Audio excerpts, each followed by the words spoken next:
तर प्रेझेंटेशन देण्याकरता येत आहेत तर mister Akshay Vimar, poultry housing and equipment performance हा त्यांचा टॉपिक आहे. तर टाळ्यांनी आपण स्वागत करूया मिस्टर अक्षय विमार यांचं. नमस्कार, जय महाराष्ट्र. मित्रांनो, तुमच्या सगळ्यांचं खूप स्वागत आहे पोल्ट्री इंडियाच्या टेक्निकल सेमिनारला. आज मी तुम्हाला EC हाऊसेसबद्दल जे latest close turn EC houses आहेत त्याच्यामध्ये आपण चांगला बर्ड परफॉर्मन्स आणि त्याची इन्व्हेस्टमेंट किती होईल त्याच्याबद्दल मी तुम्हाला सांगेलच. आजचा टॉपिक आपण आहे पोल्ट्री हाऊसिंग आणि how we can make it a financially successful model. तर आपण वळूया आपलं प्रेझेंटेशन. डॉक्टर चौधरींनी माझं काम खूप सोपं केलं आहे आणि कॉंग्रॅच्युलेशन डॉक्टर चौधरी, खूप छान प्रेझेंटेशन होतं. मी जास्त टेक्निकली नाही बोलणार, मी जास्त आज इन्व्हेस्टमेंट आणि नंबर्स बोलेल. आपण काय करू ताई, आत्ता जे DC फार्मिंग चालू आहे त्याच्यात जे लोकांना चांगले रिझल्ट्स मिळालेले आहेत consistently over a period of time ते पहिले बघू. त्याच्यामधून जो ग्रोईंग चार्ज लोकांना मिळतो तो आपण आयडेंटिफाय करू की आपल्याला मॅक्सिमम ग्रोईंग चार्ज कन्सिस्टंटली किती मिळू शकतो आणि बेस्ड ऑन दॅट आजची आपली कॉस्ट ऑफ प्रोजेक्ट किती आहे, ती किती येते आणि हे फायनान्शियली आपण कसं सगळं वडवून आणू शकतो. मी ॲज अ एंटरप्रेन्युअर किंवा मी ॲज अ बिझनेसमॅन कुठलाही नवीन व्यवसाय करत असेल तर मी जे पैसे टाकेल मला बँकेच्यापेक्षा तर जास्त मिळालं पाहिजे. बँकेचं जे व्याज आहे ते मी माझी मेहनत करतो आहे त्यामुळे मला त्याच्यापेक्षा पण काही जास्त पैसे मिळायला पाहिजे. तर एक बेंचमार्क जो आज मार्केटमध्ये आहे की मी जर काही पैसे टाकत असेल तर मला 18% तरी त्याच्यावर रिटर्न यायला पाहिजे. हे एक बेंचमार्क आपण धरून चालू. आपण बघू की हा प्रोजेक्ट जो आहे हा 10 वर्ष तरी चालेल, ओके. पण ॲक्च्युअल जो प्रोजेक्ट तुम्ही करणार, ॲक्च्युअल बिल्डिंग बांधाल त्याची लाईफ तुम्हाला 20 वर्ष तरी मिळेल. तर 10 वर्षात सगळं आपल्याला हे कसं घडून आणेल आणि पुढच्या 10 वर्षात आपल्याला एक्स्ट्रा बेनिफिट मिळणारच आहे. त्याच्या बॅचला कमीत कमी 30,000 रुपये आपल्याला सेव्हिंग होऊ शकतं. तर म्हणजे 30,000 × 6 1,80,000 तर आपल्याला वर्षाला सेव्हिंग होईल आपण जर चांगले इक्विपमेंट आणि हे सगळं राईट स्पेसिफिकेशन्स बर्ड्सला दिले तर it's a very small financial input but it has a substantial impact on the monetary aspect and also contributes to the enhancing the quality of the birds. So this is very important for it. Please go on. या हाऊसमध्ये close हाऊसेसमध्ये specially energy efficiency and operating cost savings are going to play a very very major role. आपण असं infrastructure बनवायला पाहिजे की जे एकदा लावलं की 20 वर्ष आपल्याला ना जास्त टेन्शन नाही. रुटीन मेंटेनन्स केला तर आपलं काम व्हायला पाहिजे आणि आपल्याला त्याच्यामध्ये पीस ऑफ माइंड पाहिजे. आता this is one aspect to it. Second aspect is people are now thinking above and beyond this.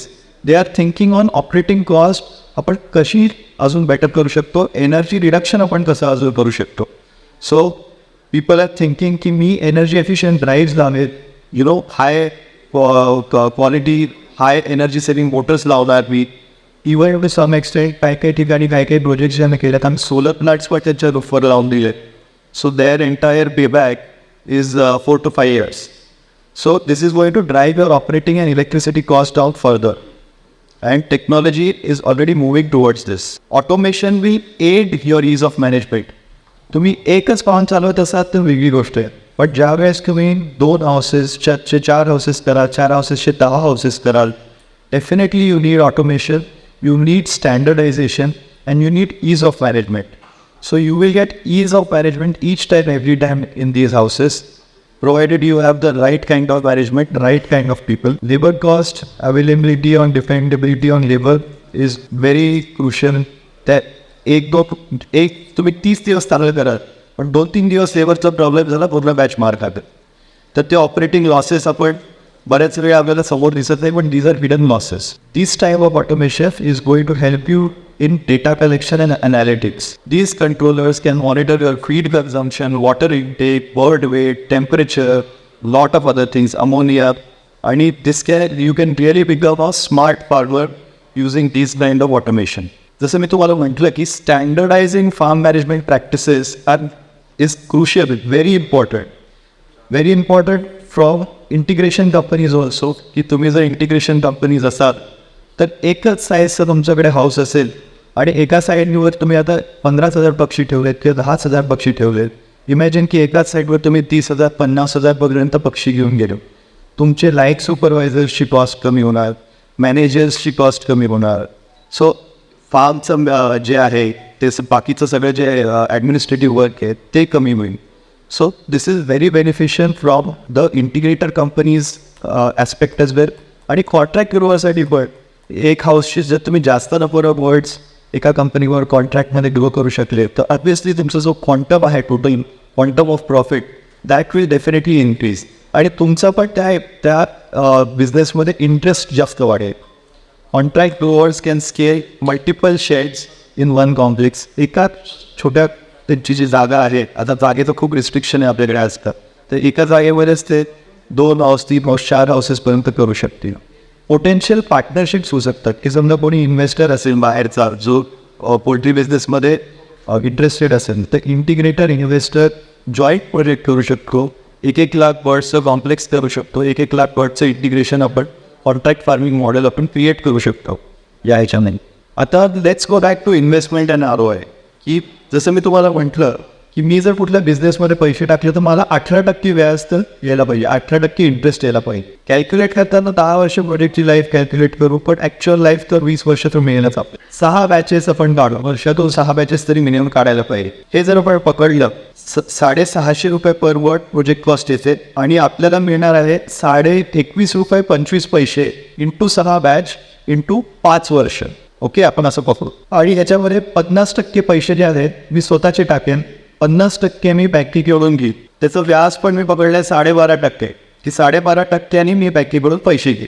तर हे जर आपण बघितलं तर आपल्याला 18% रिटर्न ऑन कॅपिटल येतो even for an investment of ₹750 per bird. म्हणजे 650 plus GST, ₹750 per bird. 375 is my own funding, 375 is bank's investment.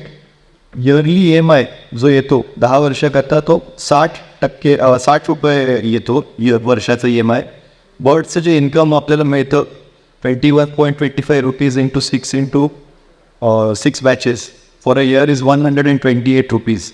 तर आपल्याकडे जर आपण बँकेचा EMI मायनस केला तरी आपल्याकडे ₹68 राहतं. ₹68 divided by 375 is 18% return on your capital. So this is how you can make a project viable आणि you can continue to take 18% money out of the business starting from year 1. After that, after 10 years, the entire project is free. Thank you very much. मी जास्त वेळ नाही घेतला, आता आपण फटाफट clear because I wanted this to be more interactive आणि काही प्रश्न उत्तर असतील तर I would be happy to answer. Thank you so much, Akshay. So I think this young entrepreneur deserves a bigger round of applause over that ad and a credit. And we saw clarity that we were present here, and even a 9% like me could understand the gist of what you are seeing here. So congratulations, well done. And after this, may I please invite Mr. Vineet to felicitate Mr. Akshay Dumar, please.